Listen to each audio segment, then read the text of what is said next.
క్రీస్తును వెంబడించడానికి ఒక వ్యక్తి తన దేశాన్ని విడిచి రావాల్సి వచ్చింది. వెంటనే తన భార్యను కోల్పోయాడు. అయినా ప్రాణాలకు తెగించి కొరియా దేశం చేరాడు. చివరికి వారికి దేవుని వాక్యం అందించాలి అనే తపనతో తన ప్రాణాన్నే కోల్పోయాడు. అయితే ఈ కథ ఇప్పటితో అంతం కాలేదు.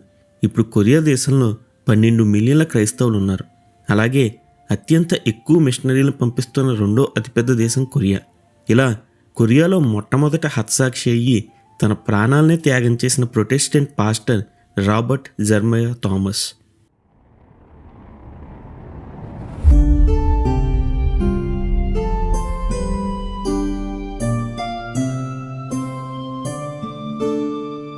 రాబర్ట్ జెర్మయా థామస్ గారు 1839 సంవత్సరంలో ఇంగ్లాండ్లోని వేల్స్లో రాయిడార్ అనే చిన్న గ్రామంలో జన్మించారు.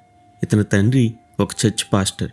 కాబట్టి చిన్ననాటి నుండి తన తండ్రిని చూసి తాను కూడా ఒక పాస్టర్ కావాలని రాబర్ట్ గారు కలకనేవారు.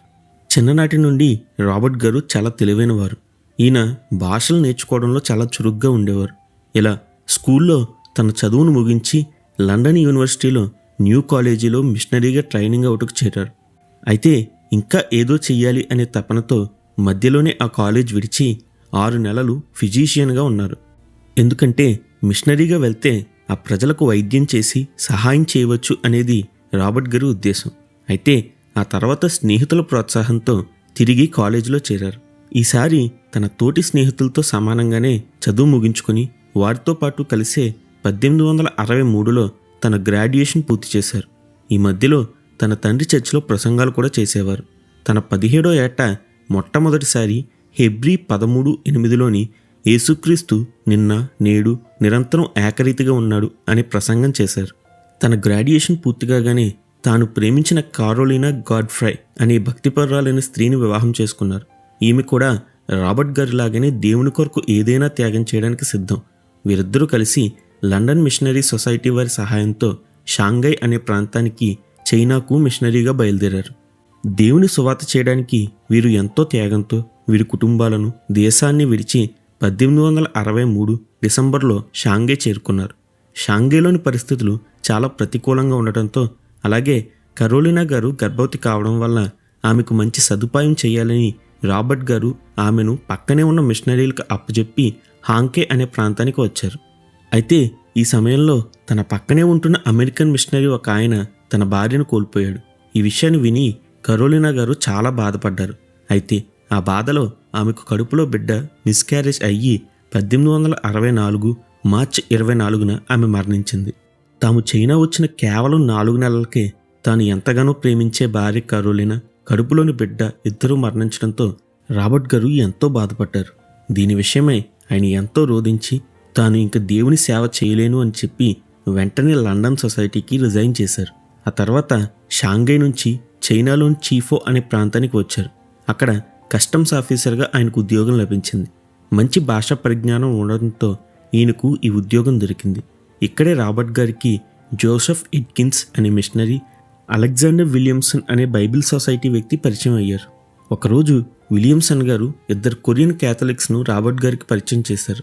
వారికి క్రీస్తు గురించి తెలుసు, కానీ వారి దగ్గర బైబిల్ లేవు.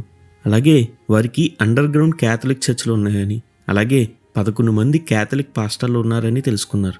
అయితే ఆ పాస్టర్ల ప్రభావం కొరియన్స్ మీద తక్కువే ఉంది, కానీ కొరియన్స్కు మాత్రం దేవుడిపై గల ఆసక్తి వారిని రక్షణలోకి తీసుకుని వచ్చింది అని రాబర్ట్ గారు తెలుసుకున్నారు. ఆ కాలంలో కొరియాను హెర్మిట్ కింగ్డమ్ అని పిలిచేవారు. అక్కడి రాజు క్రైస్తవ్యాన్ని, విదేశీయులను ద్వేషించేవాడు.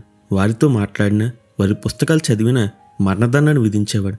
అలాగే కొరియా దేశం మొత్తం విదేశీయులతో మాట్లాడకూడదని శాసనాలు వేయించాడు. ఇవన్నీ విన్న రాబర్ట్ గారు ఆత్మలు కదిలించబడి కొరియా దేశానికి బైబిల్ అందించాలి అని నిశ్చయించుకున్నారు. ఇప్పటికే తాను సమస్తం కోల్పోయాను కాబట్టి ఇక ముందుకు తన ప్రాణమైనా కోల్పోవడానికి సిద్ధంగా ఉన్నానని కొరియాకు సువార్త చేయడానికి ముందుకు కదిలారు. ఇలా మొదట తన కస్టమ్స్ ఆఫీసర్ పనికి రిజైన్ చేసి 1864 సెప్టెంబర్ నెలలో కొరియా చేరుకొని అక్కడ 2.5 నెలలు ఉన్నారు. ఈ సమయంలో కొరియన్స్కు రహస్యంగా చైనీస్ భాషలో బైబిల్స్ పంచిపెట్టారు. అలాగే చాలా చోట్ల ధైర్యంగా సువార్త చెప్పారు. ఆ కాలంలో కొరియన్ భాషలో బైబిల్ లేదు. అలాగే కొరియన్స్కు చైనీస్ చదవడం వచ్చు కావున వారు వీటిని ఎంతో ఇష్టంగా స్వీకరించారు. ఆ తర్వాత ఏదో ఒకలా కొరియా అధికారులకు తెలియకుండానే సురక్షితంగా రాబర్ట్ గారు పీకింగ్కు చేరుకున్నారు. అయితే దీని తర్వాత 1866లో రాజు పూర్తిగా క్రైస్తవులను, విదేశీయులను నిషేధిస్తూ దాదాపు 10,000 మంది క్రైస్తవులను ఊచకోత కోయించాడు. అప్పుడు 2 ఫ్రెంచ్ పాస్టర్లు అక్కడి నుంచి తప్పించుకొని పీకింగ్ చేరుకున్నారు. వారు తమ విషయం అంతా జోసెఫ్ ఎట్కిన్స్ గారికి చెప్పగా ఆయన వీరిని రాబర్ట్ గారి దగ్గరకు తీసుకుని వచ్చారు. విషయం అంతా విన్న రాబర్ట్ గారు ఇప్పుడు కొరియన్ ప్రజలకు ఖచ్చితంగా దేవుని గురించి తెలియాలని, వారి దగ్గర కనీసం బైబిల్ ఉంటే వారు దేవుని వద్దకు వస్తారని ఆశించి బైబిల్ కొరియన్స్కు అందించడానికి ఎంతటి త్యాగమైనా చేయడానికి సిద్ధమయ్యారు. ఇలా కొరియాకు వెళ్ళడానికి వేచి ఉండగా ఒక అమెరికన్ వ్యాపార నౌక పీకింగ్కు వచ్చింది. అందులో ఓడ కెప్టెన్ రాబర్ట్ గారి గురించి విని ఆయనకు మంచి భాషా పరిజ్ఞానం ఉందని తెలుసుకుని తాను కొరియాతో వ్యాపారం చేయడానికి వచ్చానని, వారితో మాట్లాడడానికి సహాయం చేయమని కోరాడు. అందుకు రాబర్ట్ గారు ఆ ఓడ కెప్టెన్తో నేను సువార్త చేసుకుని బైబిల్ పంచిపెట్టడానికి అవకాశం ఇస్తే వారికి తాను సహాయం చేస్తానని చెప్పారు. అందుకు ఓడ కెప్టెన్ అంగీకరించగా రాబర్ట్ గారు బైబిల్ను సేకరించి వారితో ప్రయాణమయ్యారు. వారు తీర ప్రాంతం గుండా వెళ్తూ ఉండగా రాబర్ట్ గారు తీర ప్రాంతంలో వాసులను కలిసి వారికి బైబిల్ పంచుతూ సువార్త చేసేవారు. అయితే ఆ ప్రజలు ఇంకా ముందుకు వెళ్ళవద్దని, అది ప్రమాదమని హెచ్చరించారు. అయితే కెప్టెన్ వినకుండా తాను రాజును కలవాలని ముందుకు వెళ్ళాడు. ఇలా వెళ్తుండగా ఓడ ప్యాంగ్యాంగ్ చేరుకుంది. అక్కడ గవర్నర్ ఓడను వెనక్కి వెళ్ళిపోమని చెప్పగా ఓడ కెప్టెన్ ఇంకా ముందుకు పోనిచ్చాడు. దీంతో ప్రజలందరినీ గవర్నర్ యుద్ధానికి సిద్ధం చేశాడు. వారు ఓడపై బాణాలు వేయగా ఓడ కెప్టెన్ కూడా వారిపై బుల్లెట్లు కురిపించాడు. దీంతో కొరియా వారు పడవల్లో గన్ పౌడర్ నింపి వాటిని ఓడకు దగ్గరగా పంపి పేల్చేశారు. దీంతో పడవ మునిగిపోయింది. బయటకు వచ్చిన వారందరినీ కొరియన్స్ కొట్టి చంపేశారు. రాబర్ట్ గారు బైబిల్స్ అన్నిటినీ నీటిలో వేసి అందరికీ దీనిని చదవండి, దేవుడు మిమ్మల్ని ప్రేమిస్తున్నాడు అని చెప్పి వారికి బైబిల్స్ పంచిపెడుతున్నారు. ఇలా పంచిపెడుతూ రాబర్ట్ గారు ఒడ్డుకు వచ్చారు. అప్పుడు ఒక సైనికుడు కత్తి తీసి రాబర్ట్ గారిని చంపేయడానికి సిద్ధంగా ఉండగా రాబర్ట్ గారు తన దగ్గర ఉన్న బైబిల్ తీసి ఈ పుస్తకం చదవండి, దేవుడు మిమ్మల్ని ప్రేమిస్తున్నాడు అని చెప్పి ఆ బైబిల్ అతనికిచ్చి తల వంచి తండ్రి నా ఆత్మను చేర్చుకో అనగానే ఆ వ్యక్తి రాబర్ట్ గారి తల ఛేదించాడు. ఇలా రాబర్ట్ గారు ఆగస్టు 31, 1866లో దేవుని కొరకు హతసాక్షి అయ్యారు. రాబర్ట్ గారి దేహాన్ని ఆయనను చంపిన సూక్ ఐలాండ్లోనే పాతిపెట్టారు. ఆ తర్వాత ఆ గవర్నర్ బైబిల్స్ అన్నిటినీ సేకరించి కాల్చేశాడు.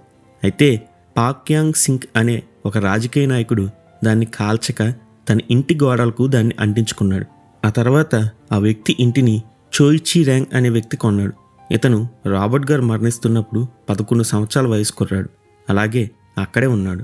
రాబర్ట్ గారు ప్రాణాలు కోల్పోవడం చూసి నిజంగా ఆ పుస్తకం గొప్ప నిధి అని భావించాడు. అలాగే రక్షించబడి ఆ ఇంటిని కొని చర్చిగా మార్చివేశాడు. ఆ గోడకు అంటించిన బైబిల్ చదివి ఎందరో రక్షించబడ్డారు. ఇది జరిగిన 20 సంవత్సరాల తర్వాత 1890లో అక్కడకు శామ్యుల్ మఫెట్ అనే మిషనరీ వచ్చారు. ఆయన అక్కడ ప్రజలకు సువార్త చేస్తుండగా అక్కడి ప్రజలు బైబిల్లో విషయాలు చెప్తుండడం చూసి ఆయన ఆశ్చర్యపోయాడు. ఆ తర్వాత రాబర్ట్ జెర్మయా థామస్ గారి త్యాగాన్ని విని చలించిపోయాడు. ఆయన రాబర్ట్ గారి కథను లోకానికి పరిచయం చేశారు. ఆ తర్వాత కాలంలో కొరియాలో గొప్ప ఉద్యమం వచ్చి ఎక్కడైతే రాబర్ట్ గారిని చంపివేశారో అక్కడే ఒక సంఘాన్ని కట్టారు. ఇలా అంధకారంలో ఉన్న వారికి వెలుగును పంచడానికి, కొరియా ప్రజలకు బైబిల్ అందించడానికి దేవుని కోసం రాబర్ట్ గారు తన కుటుంబాన్ని, దేశాన్ని, తన ప్రియమైన భార్యను, చివరికి తన ప్రాణాన్ని కోల్పోవడానికి సిద్ధపడ్డారు. ఆయన చేసిన త్యాగం ఫలితమే నేడు ప్రపంచంలోనే అత్యధిక మంది మిషనరీలను పంపిస్తున్న దేశాల్లో కొరియా 2వ స్థానంలో ఉంది. అలాగే ప్రస్తుతం కొరియాలో 12 మిలియన్ల మంది క్రైస్తవులు ఉన్నారు. అలాగే ప్రపంచంలోనే అతిపెద్ద సంఘం కూడా దక్షిణ కొరియాలోనే ఉంది. ఆ సంఘ నాయకుడు డేవిడ్ పాల్ యాంగించో గారు. చూసారా, విత్తనం భూమిలో పడి మరణిస్తేనే కానీ వృక్షంగా మారదు. అలాగే ఇలాంటి ఎందరో సేవకుల త్యాగమే నేడు మనకు రక్షకుడైన యేసుక్రీస్తును పరిచయం చేసింది. అలాగే మన పాపాల కొరకు క్రీస్తు సిలువలో మరణించాడు. కాబట్టి ఆయన లేచినట్లే మనం కూడా తిరిగి లేస్తాం. అలాగే తరతరాలు నిత్యరాజ్యంలో క్రీస్తుతో నివసిస్తాం. ఘనత, మహిమ, ప్రభావంలో యుగయుగములు దేవునికే చెల్లునుగాక. ఆమెన్. హల్లెలూయా.